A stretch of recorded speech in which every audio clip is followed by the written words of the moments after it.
সম্মানিত সুধী, ডক্টর ইউনূস সাহেবকে বলবো, ইসলামের বিরোধিতার কারণে, নাস্তিক আর ব্লগারদের প্রশ্রয় দেবার কারণে শাহরিয়ার কবির, মুনতাসির মামুন ওইসব নাস্তিকদেরকে প্রশ্রয় দিয়েছিল হাসিনা, ক্ষমতায় থাকতে পারে নাই।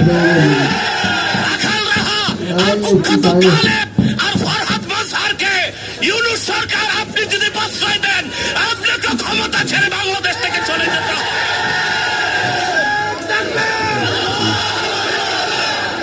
আর মিছিল নয়, এবার শরিয়া আদালতে মুরতাদের শাস্তি, ফাঁসি নিজ হাতে আমরা কার্যকর করব। যদি আল্লাহ তার হাবিব সাল্লাল্লাহু আলাইহি সাল্লামের বিরুদ্ধে বেয়াদবি করে যারা নাস্তিকদের মতে, সেটা যদি বাক স্বাধীনতা হয়, তাদের কল্লা কেটে দেবে, এটা আমাদের হাতে স্বাধীনতা।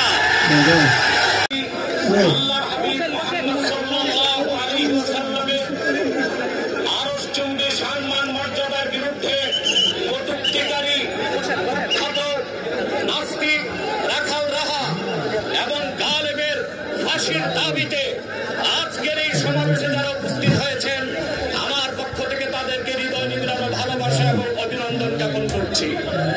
সম্মানিত সুদীর্ঘ 15 বছর ফেসিবাদের নায়িকা শেখ হাসিনা বাংলাদেশে আলেম ওলামাকে নির্যাতন করেছে। আর স্বাধীনতার দোহাই দিয়ে যারা ইসলামকে আঘাত করেছে, তাদেরকে আশ্রয় এবং প্রশ্রয় দিয়েছে। ফেসিবাদের বিরুদ্ধে আন্দোলনের সূচনা হয়েছে 2013 সালের 5 মে আলেম ওলামার রক্ত ঢালার মাধ্যমে।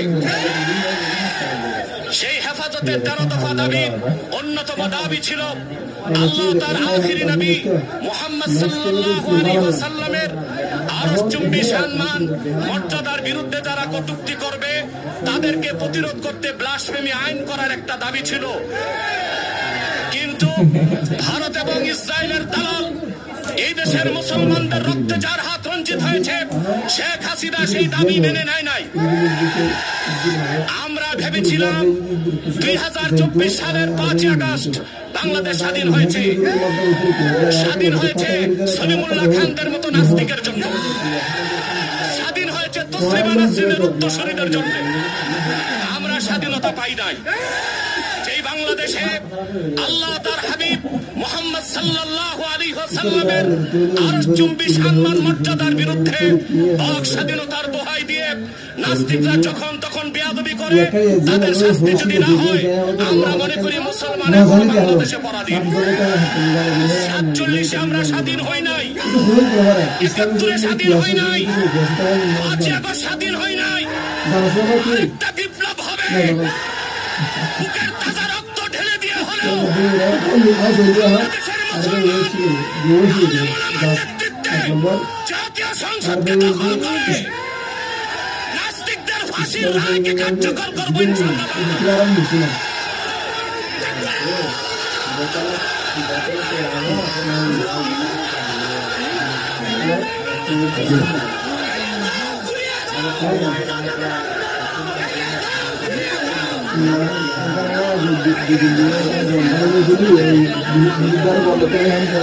সম্মানিত সুধী, ডক্টর ইউনূস সাহেবকে বলবো, আলেম ওলামা ইসলামের বিরোধিতার কারণে, নাস্তিক আর ব্লগারদের প্রশ্রয় দেবার কারণে শাহরিয়ার কবির, মুনতাসির মামুন ওইসব নাস্তিকদেরকে প্রশ্রয় দিয়েছিল হাসিনা, ক্ষমতায় থাকতে পারে নাই। রাখাল রাহা আর কুখ্যাত গালেব আর ফরহাদ মজহারকে ইউনূস সরকার আপনি যদি প্রশ্রয় দেন, আপনাকে ক্ষমতা ছেড়ে বাংলাদেশ থেকে চলে যেতে হবে।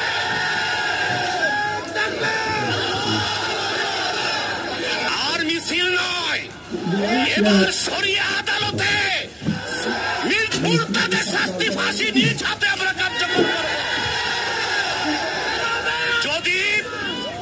যদি আল্লাহ তার হাবিব সাল্লাল্লাহু আলাইহি সাল্লামের বিরুদ্ধে বেয়াদবি করে যারা নাস্তিকদের মতে, সেটা যদি বাক স্বাধীনতা হয়, তাদের কল্লা কেটে দেবে, এটা আমাদের হাতে স্বাধীনতা। আপনাদের যাত্রা হয়েছে শহীদ কাফেলার মাধ্যমে। আপনারা চূড়ান্ত প্রস্তুতি দিতে হবে। খ্যাত রাখাল রাহা গালেবকে গ্রেফতার করে ফাঁসি কাস্টে ঝুলাতে হবে। তাসলিমার কোন বই বাংলাদেশে চলবে না। কোরআন ও সুন্নাহ বিরোধী আল্লাহ তার আখিরি নবী মুহাম্মদ সাল্লাল্লাহু আলাইহি সাল্লামের আরশচুম্বী সম্মান মর্যাদার বিরুদ্ধে যেই কথা বলবে, বাক স্বাধীনতার দোহাই দিয়ে আমরা আমাদের হাতের স্বাধীনতা চালু করে দিব। তখন আবার চরমপন্থা বলবেন না। 5ই আগস্ট আপনারা দেশ দখল করেছেন গণতান্ত্রিক পদ্ধতিতে না, চরমপন্থায়। মুসলমানও চরমপন্থায় নামতে বাধ্য হবে। আমাদের কলিজায় রক্তের ক্ষরণ হচ্ছে। রাখাল রাহা আর কুখ্যাত সোহেল গালেবের খুঁটির জোর কোথায় জানতে চান। এবার আমি বলছি একটি কথা, সকল মাযহাবের ইমামগণ একমত। قد انعقد الإجماع على أن من سب الله ورسوله صلى الله عليه وسلم يكفر ويقتل ولا تقبل توبة। আল্লাহ তার আখিরি নবী মুহাম্মদ সাল্লাল্লাহু আলাইহি সাল্লামের আরশচুম্বী সম্মান মর্যাদার বিরুদ্ধে যদি কেউ বক্তব্য দেয়, সে কাফের বলে ঘোষিত হবে। আর তার একমাত্র শাস্তি মৃত্যুদণ্ড, তার তওবা গ্রহণ করা হবে না। আপনারা প্রস্তুত আছেন? উলামায়ে কেরাম যদি ডাক দেয়, আবার বাংলাদেশে আরেকটি বিপ্লবের ডাক যদি আসে, কারা কারা প্রস্তুত আছেন? হাত তুলে দেখেন। আমার ভাইরা, কয়েক মিনিট পরে মিছিল বের হবে। এই মিছিলে প্রত্যেক কদমে 700 নেকি পাবেন। মিছিল ছাড়া কেউ বাড়ি যাবেন না। আজকে দাবি করছি সরকারকে রাখাল রাহা গালেবের ফাঁসি চাই, গ্রেফতার চাই। এরপরে আর দাবি নয়, অ্যাকশন হবে, ডাইরেক্ট অ্যাকশন। আখির দাওয়ানা আলহামদুলিল্লাহি রাব্বিল আলামিন। আসসালামু আলাইকুম ওয়া রাহমাতুল্লাহ।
Thank